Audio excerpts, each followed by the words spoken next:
Kowalski, et donc je vais vous parler du Château des millions d'années, donc qui est le premier tome d'une tétralogie, la tétralogie des origines. Donc c'est une histoire de nazis et d'extraterrestres. Voilà, on peut s'arrêter là.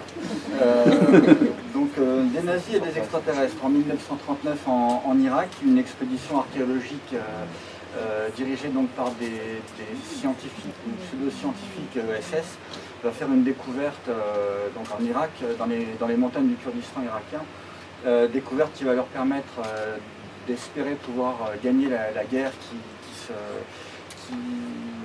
profile à l'horizon, donc la Seconde Guerre mondiale. L'idée dans la tétralogie, c'est de mélanger un certain nombre de genres. Mon personnage principal, c'est un Allemand, et c'est à la fois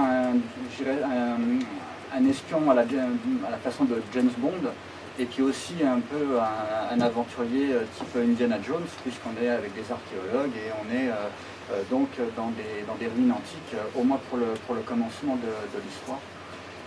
Donc d'abord c'est s'intéresser à tous ces codes, au code donc de la science-fiction façon OVNI. Déjà, s'intéresser ensuite au code de l'espionnage et de mélanger tout ça donc avec l'aspect scientifique, pour ensuite montrer au lecteur que les choses ne sont pas ce qu'elles sont et qu'il y a une autre vérité qui se cache derrière les histoires qui sont abordées. Donc évidemment dans le Château des millions d'années, on n'en est qu'aux prémices de tout ça. Le marteau de Thor, donc Stéphane tu disais, il sort en septembre, donc il va... En mars.